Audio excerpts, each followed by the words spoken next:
प्यारे बच्चों, साधन गुरु डिजिटल क्लास में आपका स्वागत है।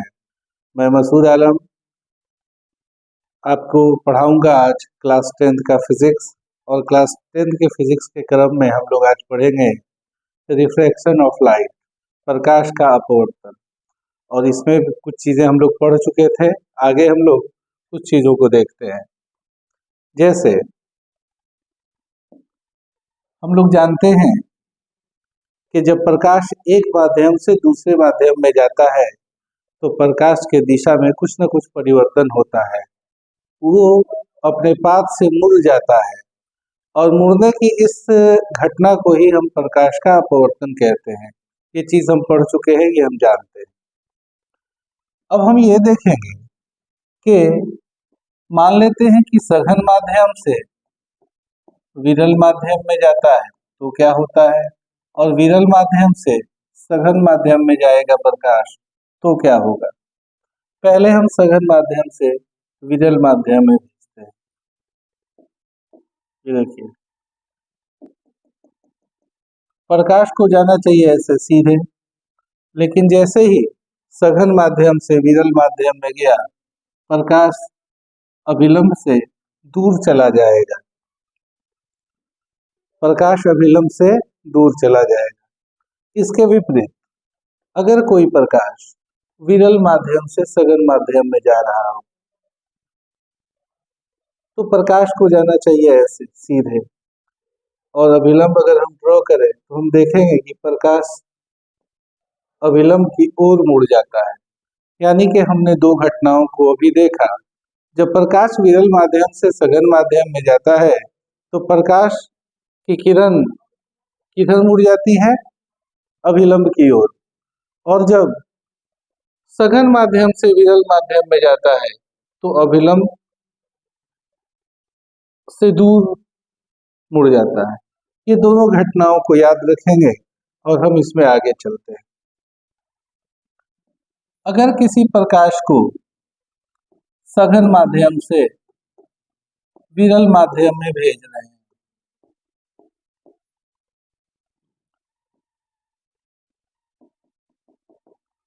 तो प्रकाश नियम के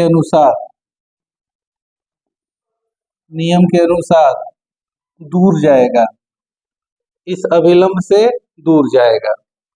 और हम अगर यानी कि यहाँ I और R है, R ग्रेटर होगा I से, एंगल ऑफ रिफ्लेक्शन जो होगा यानी अपवर्तन कोण जो होगा वो आपतन कोण से बड़ा होगा। अगर हम आपतन कोण का मान और ज्यादा बढ़ा देते हैं, अगर हम आपतन कोण का मान और ज्यादा बढ़ा देते हैं, यहाँ देखिए हम ये एंगल को थोड़ा बड़ा कर दिए, तो जो R है यानी एंगल ऑफ रिफ्लेक्शन है वो और भी ज्यादा बड़ा होगा। यानी कि ये लगभग इस तरह से हो जाएगा। इसको जाना चाहिए था इधर और दूर चला गया। अगर हम आपतन कोण को और ज्यादा बड़ा कर दें, अगर हम आपतन कोण को, इसको थोड़ा छोटा कर देते हैं, अगर हम आपतन कोण को और बड़ा करते हैं,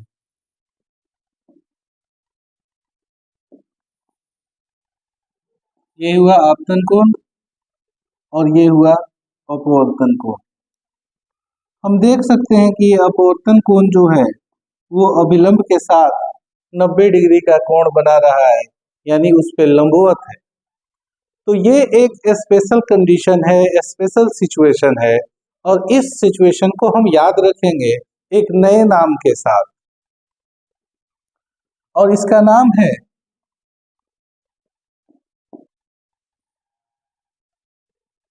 क्रिटिकल एंगल।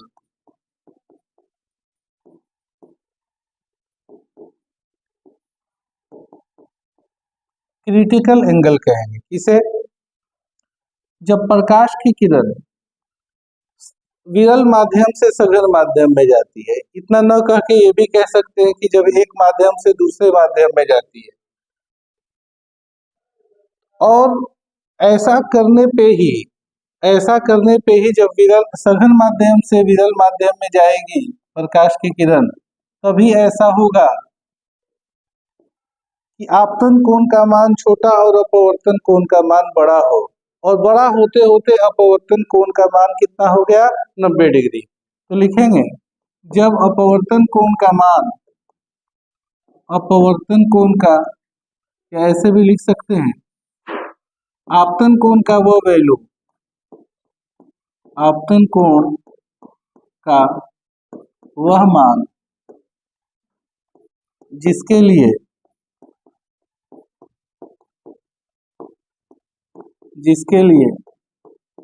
अपवर्तन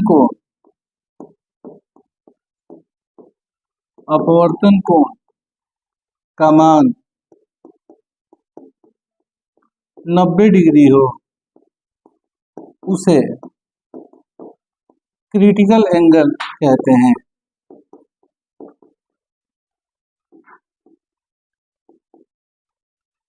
क्रिटिकल एंगल या क्रांतिक कोण, क्रांतिक कोण कहते हैं।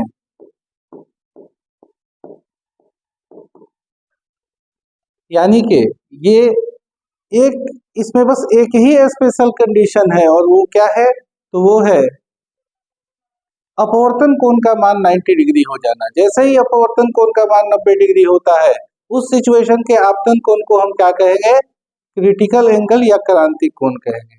इस चीज को याद रखना है, नोट कर लीजिए इसको। अब हम आगे चलेंगे। मान लेते हैं हमारे पास एक सिचुएशन है,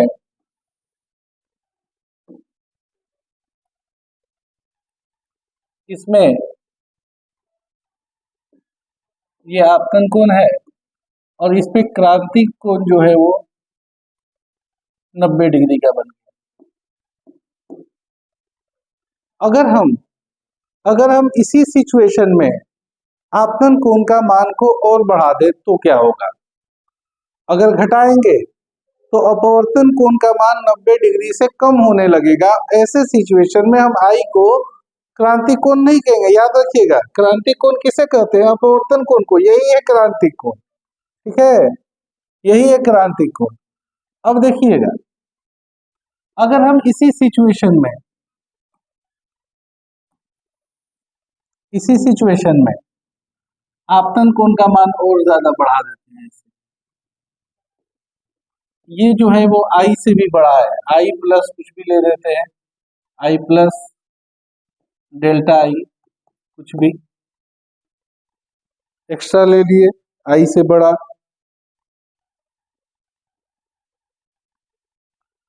अब क्या होगा, अब ये 90 डिग्री से भी बड़ा अपवर्तन कोण बनेगा, और जैसे ही 90 डिग्री से बड़ा अपवर्तन कोण बना, हम देख सकते हैं ये जिधर था उधर ही चला गया। अपवर्तन कोण यानी कि ये जो कोण है ये क्या हुआ, ग्रेटर देन 90, ग्रेटर देन, ऐसे लिख ले, 90 डिग्री से बड़ा। लेकिन हम किरण के साथ क्या हुआ, जो आपतित किरण थी उसके साथ क्या हुआ, वो जिस माध्यम में आई, जैसे मान लेते हैं इधर सघन माध्यम था, सघन माध्यम से आई, ऐसा सरफेस जिसके बाद विरल माध्यम है, इस सरफेस से टकराई और फिर से वापस लौट गई उसी माध्यम में, तो यहाँ तो अपवर्तन हुआ ही नहीं। इस घटना को तो हम परावर्तन कहते हैं, हमने पढ़ा था पिछले चैप्टर में। जब प्रकाश की किरण किसी वस्तु से टकराकर अपने ही माध्यम में वापस लौट जाती हो, तो इस घटना को प्रकाश का परावर्तन कहते हैं। अपने ही माध्यम में वापस लौट जाती हो, यहाँ बिल्कुल वही घटना हो रही है। जब प्रकाश की किरण सघन माध्यम से आ रही है और टकराने के बाद, इस सरफेस से टकराने के बाद फिर से उसी माध्यम में लौट जा रही है, यानी यहाँ प्रकाश का अपवर्तन हुआ। लेकिन ये अपवर्तन जो है वो सामान्य अपवर्तन नहीं है, ये थोड़ा सा अलग है। इसके पहले अपवर्तन के लिए क्या चाहिए था, दर्पण चाहिए होता था, उसको ट्रांसपेरेंट मीडियम नहीं होना चाहिए था, यहाँ ट्रांसपेरेंट मीडियम है, पारदर्शी माध्यम है। प्रकाश चाहता तो पार हो सकता था, लेकिन पार नहीं हुआ, पूरा का पूरा प्रकाश वापस आ गया। तो इस अपवर्तन का नाम रखा गया पूर्ण आंतरिक परावर्तन, आंतरिक परावर्तन, इसको हम कहते हैं total internal reflection, total internal reflection.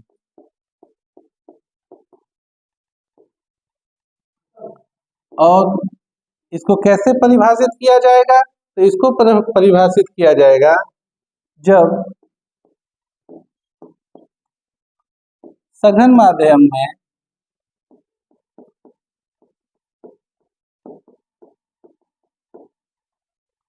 आती हुई प्रकाश की किरणें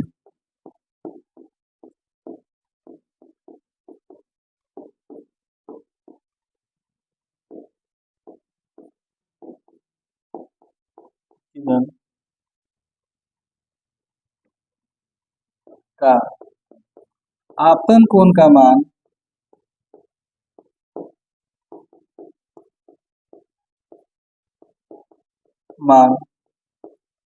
क्रांतिक कोण से अधिक हो, क्रांतिक कोण से अधिक हो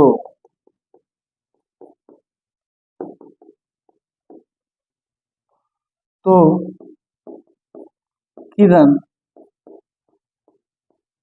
उसी माध्यम में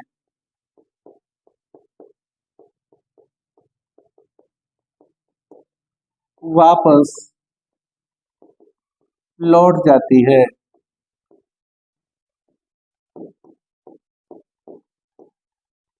इसे या इस घटना को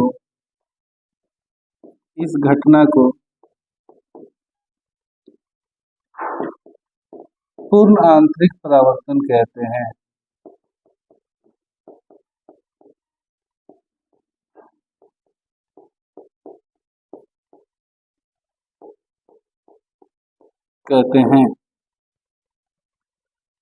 जब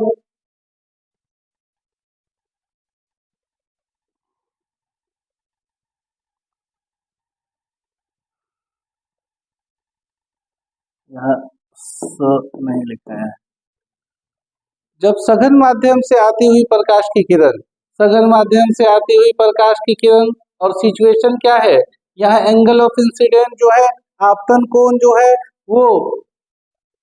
वो क्रिटिकल एंगल, ये आई क्रिटिकल एंगल है, ये आई प्लस डेल्टा आई हमने दिखाया है, यानी आई से थोड़ा ज्यादा, आई से अगर थोड़ा भी ज्यादा हुआ यानी क्रिटिकल एंगल से क्रांतिक कोण से बड़ा आपतन कोण हो गया। ऐसे सिचुएशन में ये 90 डिग्री से भी बड़ा एंगल होगा, याद देखिए 90 डिग्री से बड़ा हुआ। लेकिन अगर हम इधर से देखते हैं तो हमें क्या मिलता है, सघन माध्यम से आई, इस सरफेस से टकराई किरण और फिर से उसी माध्यम में वापस हो गई, और इस घटना को कहा जाता है पूर्ण आंतरिक परावर्तन। तो हम लोग पूर्ण आंतरिक परावर्तन सीख चुके हैं।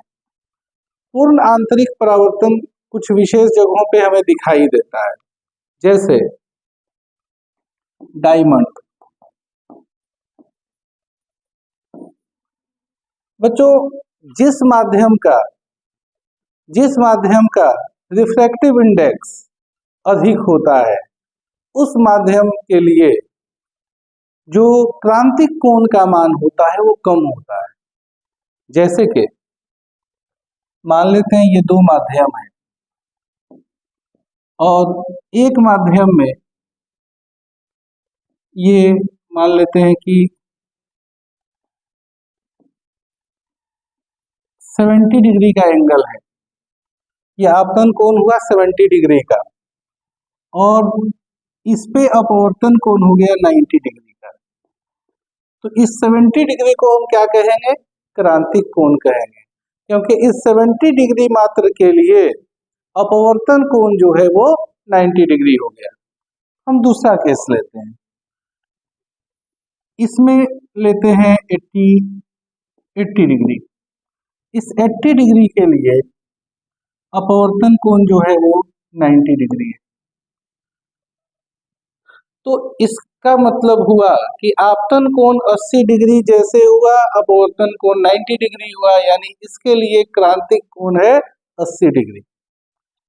दो अलग अलग माध्यम है, दो अलग अलग विरल माध्यम है। इधर हवा है नीचे साइड, इधर क्या है, हवा ले लेते हैं, हवा, एयर, है ना। और इधर माध्यम 1 है और इधर माध्यम 2 है। लेकिन अलग अलग केस है। एक के लिए क्या हुआ कि बहुत कम कम एंगल के लिए ही 90 डिग्री मिल गया, एक में क्या हुआ, बहुत ज्यादा के लिए 90 डिग्री मिला। तो इसका मतलब हुआ कि दोनों का रिफ्रैक्टिव इंडेक्स जो है, जिसको हम लोग अपवर्तनांक कहते हैं, दोनों का अपवर्तनांक अलग अलग है। और अपवर्तनांक जिसका ज्यादा होगा, जिसका अपवर्तनांक ज्यादा होगा, उसमें अपवर्तन ज्यादा होता है। और हीरा का अपवर्तनांक बहुत ज्यादा होता है। हीरा का अपवर्तनांक जो होगा वो बहुत ज्यादा होगा। तो हीरे के अंदर कौन सा केस होगा? मान लेते हैं कि हमने कोई विशेष शेप दे दिया किसी डायमंड को। अब इस डायमंड के अंदर प्रकाश की किरण घुस गई और जैसे निकलने के लिए दूसरे सरफेस से टकराई और कोशिश की कि बाहर निकल जाए, तो ऐसे एंगल पे जाकर गिरी जो क्रिटिकल एंगल से ज्यादा हो। और क्रिटिकल एंगल से ज्यादा एंगल बनाने की वजह से क्या होगा, कि इसके अंदर टोटल इंटरनल रिफ्लेक्शन होगा और यहाँ से सीधे जाके दूसरे सरफेस पे फिर से ये लाइट जो होगी, जो रे होगी, जाके गिर जाएगी। फिर यहाँ से कोशिश करेगी बाहर निकले, ये बाहर यहाँ से भी नहीं निकल पाएगी क्योंकि यहाँ फिर से टोटल इंटरनल रिफ्लेक्शन हो जाएगा। फिर यहाँ गिरेगी, फिर यहाँ से टोटल इंटरनल रिफ्लेक्शन होगा, टोटल इंटरनल रिफ्लेक्शन होगा। ऐसा कई बार होगा और ये कई बार टोटल इंटरनल रिफ्लेक्शन होने की वजह से प्रकाश की किरण उसके अंदर खूब घूमेगी और इसी घूमने के क्रम में कई बार प्रकाश की किरण जो कि व्हाइट लाइट होती है, श्वेत प्रकाश होता है, वो कई कलर्स में, जनरली हम लोग जानते हैं कि श्वेत प्रकाश में 7 कलर्स होते हैं, 7 रंग होते हैं, वो कई रंगों में बिखर जाएगा। और जब हम उसे देखेंगे तो उससे जो कुछ बिखरने के बाद कुछ लाइट जो होती है, जो अलग एंगल पे पड़ रही है, वो बाहर निकलेगी, हमारे आंखों पे पड़ेगी और हमें वो डायमंड जिसका कोई भी कलर अपना नहीं है, वो रंग बिरंगा दिखाई देगा। ठीक है, इसलिए ये क्या है, वो ज्वेलरी में यूज होता है, ब्यूटी के लिए खूबसूरत लगता है, इस वजह से वो यूज होता है। ठीक है, और क्यों खूबसूरत लगता है? टोटल इंटरनल रिफ्लेक्शन, पूर्ण आंतरिक परावर्तन की वजह से। दूसरा केस जिसे हम लोग आगे पढ़ेंगे डिटेल्स में, अभी हल्के से बता देते हैं। बरसात में जब पानी की बूंदें गिरती है और जब इसमें प्रकाश की किरण घुसती है तो इसके अंदर भी टोटल इंटरनल रिफ्लेक्शन होता है कई बार। ये डिपेंड करता है कि किस एंगल पे पानी की बूंद इस पानी के बूंद के अंदर प्रकाश की किरण गई। और पूर्ण आंतरिक परावर्तन के वजह से इसमें भी कई कलर्स में लाइट बट जाती है और बाहर निकलती है, और यही बाहर निकलने के बाद हमें 7 कलर्स के इंद्रधनुष दिखाई देते हैं। तो इंद्रधनुष बनने का भी कहीं ना कहीं कारण यही है। कौन सा कारण? पूर्ण आंतरिक परावर्तन। तो बच्चों, हम लोग पूर्ण आंतरिक परावर्तन के बारे में चीजों को समझ गए और इन सब चीजों को हम लोग एक बार फिर से पढ़ेंगे चैप्टर के एंड में। अब हम लोग चलते हैं कि अपवर्तन से संबंधित एक बहुत ही महत्वपूर्ण टॉपिक है, वो है लेंस। क्या है? लेंस। हमारा टॉपिक है गोलीय लेंस से अपवर्तन, और इसका बेसिक्स को हम लोग अभी डिस्कस करेंगे। और इसमें इससे संबंधित जो इमेज फॉर्मेशंस हैं, जो बहुत हद तक मिरर के इमेज फॉर्मेशन से मैच करता है, उसको हम लोग एक अलग वीडियो में पढ़ेंगे। तो चलिए बेसिक्स इसके समझते हैं। हम लोगों ने अभी तक देखा एक ग्लास स्लैब, ये है ग्लास स्लैब। जैसे आइस का स्लैब होता है, बर्फ की सिल्ली होती है, ऐसा समझ लीजिए कि एक माचिस के डब्बे के शेप का एक शीशे का टुकड़ा है, एक कांच का टुकड़ा है, जिसे हम लोग ग्लास स्लैब कहते हैं। और ग्लास स्लैब से जब लाइट गुजरती है तो क्या होता है, इसके बारे में भी हम लोगों ने पढ़ा।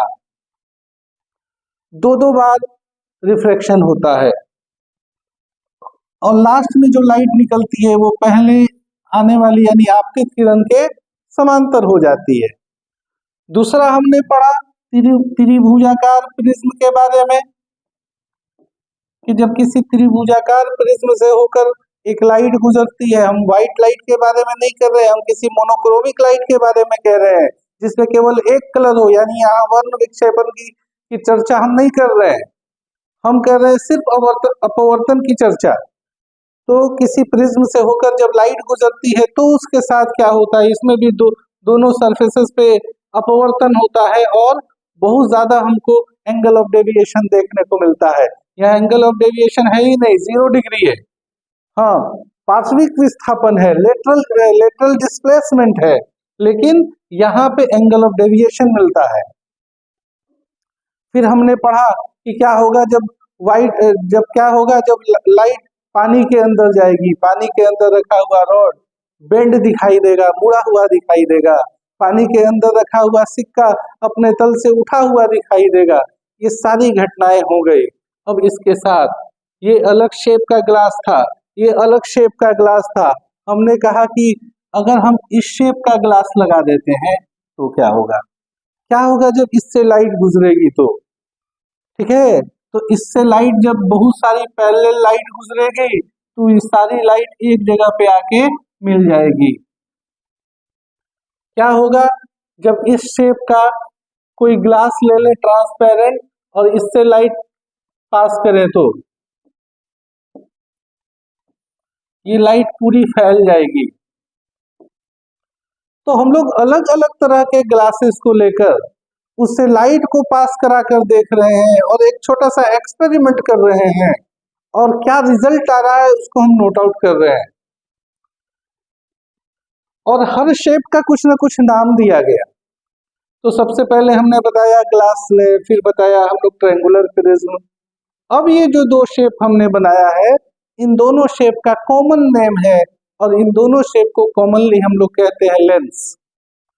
और चूंकि दोनों का अलग अलग शेप है तो एक नाम से तो काम चलेगा नहीं, लेकिन बहुत सारी कॉमन प्रॉपर्टी होने की वजह से, बहुत सारे गुण इसके मिलने की वजह से इसका एक कॉमन नाम दे दिया हमने लेंस। हम उसे भी लेंस कहेंगे, इसे भी लेंस कहेंगे, लेकिन दोनों के कुछ गुण में अंतर है, इसलिए दोनों लेंस का नाम अलग अलग रख दिया जाए।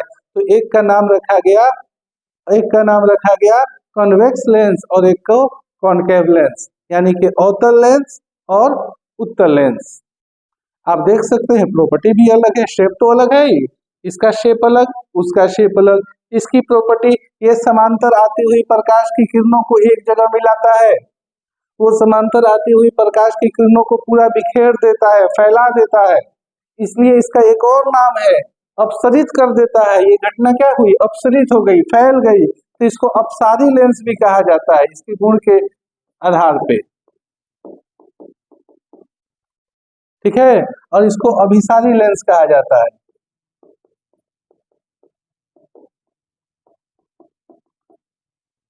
तो हम लोगों ने कई शेप्स देखे, हर शेप से प्रकाश गुजरता है तो उसमें क्या खूबी होती है, जब घुसता है तो क्या होता है, ये सारी चीजों को हम लोग पढ़ लिए। अभी हम लोग जो पढ़ने वाले हैं लेंस के बारे में, इसका पूरा लेंस में प्रतिबिंब बनेगा, कैसे बनेगा, वास्तविक बनेगा, काल्पनिक बनेगा, इन सारी चीजों को हम लोग पढ़ेंगे, थोड़ा सा समराइज कर दिए हैं। दूसरी बात, हमने जो शेप बनाया है, जैसे एक ग्लास स्लैब था, हम पतला ग्लास स्लैब ले चाहे बहुत ही मोटा ग्लास स्लैब ले, जो प्रॉपर्टी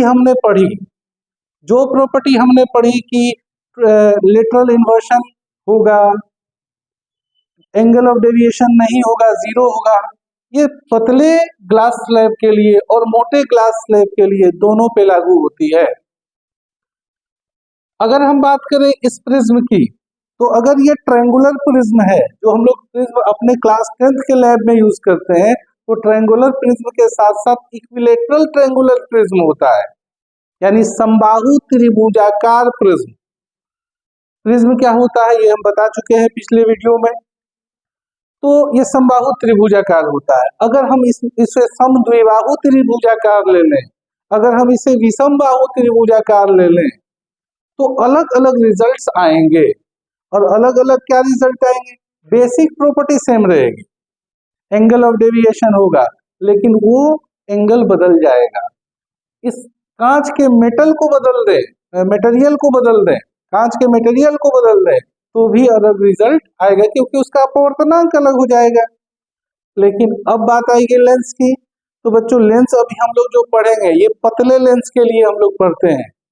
थिन लेंस के लिए अभी जो भी चीजें पढ़ेंगे, इसकी मोटाई अगर बहुत ज्यादा बढ़ा देंगे तो जिससे रिजल्ट पे अंतर आने वाला है। ठीक है, तो अभी हम लोग पतला लेंस के बारे में पढ़ेंगे। तो चलिए थोड़ा सा इसे हम स्टार्ट कर दें।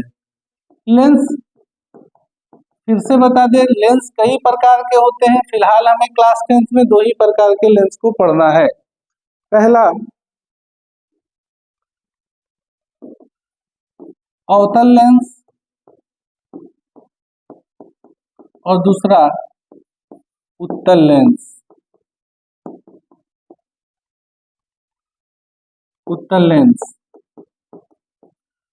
अवतल लेंस को इंग्लिश में कहते हैं कॉनकेव, कॉनकेव लेंस। इसे कहते हैं कॉन्वेक्स, कॉन्वेक्स लेंस। और बात करें शेप की, तो ये शेप होता है अवतल लेंस का और ये शेप होता है उत्तल लेंस का। ये थोड़ा बढ़िया नहीं बना लगभग। ये शेप अलग पोजीशन से देख रहे हैं हम, ये शेप पे डिपेंड करता है कि मेरा व्यू का हम किस एंगल से व्यू कर रहे हैं उसके हिसाब से होता है। जनरली उसको समझना है तो ऐसे समझिए कि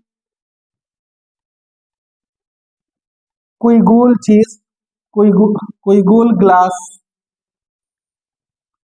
कोई गोल ग्लास, और प्लेन ग्लास से ये नहीं बना हुआ है। ये ग्लास जो है वो एकदम प्लेन नहीं है, इसके बीच में थोड़ा सा धंसा हुआ है। इसके बीच में क्या है? धंसा हुआ है। तो ऐसे में जो लेंस तैयार होगा या फिर ये जो लेंस होगा उसे कॉनकेव लेंस कहें। मतलब अगर बीच में धंसा है और किनारा थोड़ा मोटा है, थिकनेस ज्यादा है, बीच में कम है, तो वो जो लेंस होगा वो कौन सा लेंस हुआ? अवतल लेंस। और इसको अगर हम ऐसे खड़ा कर देंगे ऐसे, तो ये जो पोजीशन है, इस पोजीशन का ये बनाया गया है डायग्राम। ठीक है, दूसरी बात होगी, यही शेप है, यही ग्लास है, और इस ग्लास का बीच वाला पार्ट थोड़ा मोटा हो और किनारे पे पतला हो। जैसे एग्जाम्पल के तौर पे हल्की फूली हुई रोटी आप देख सकते हैं, किनारा बीच में मोटी होगी, है ना। तो ये जो है कौन सा लेंस बनेगा? उत्तल लेंस। और इसे हम देखेंगे, इसको अगर हम ऐसे है तो इसको इस डायरेक्शन से देखेंगे तो जो चीज हमें दिखेगी वो यहाँ बनाया गया है। बीच वाला पोर्शन मोटा और किनारे वाला पतला, बीच वाला पोर्शन पतला और किनारे वाला मोटा। इस तरह से अवतल लेंस और उत्तल लेंस, दो लेंस को हमने समझा। इन दो लेंसों में कुछ टर्म्स जो है वो कॉमन है। जैसे इस लेंस का बीच वाला पोर्शन, इस लेंस का बीच वाला पोर्शन, इसको हम लोग कहते हैं optical centre, optical centre. Same इसको भी हम लोग कहेंगे ऑप्टिकल सेंटर। ठीक है, तो इस वीडियो में हम इतना ही रहने देते हैं, अगले वीडियो में फिर देखेंगे बाकी इसके आगे की चीजें। धन्यवाद।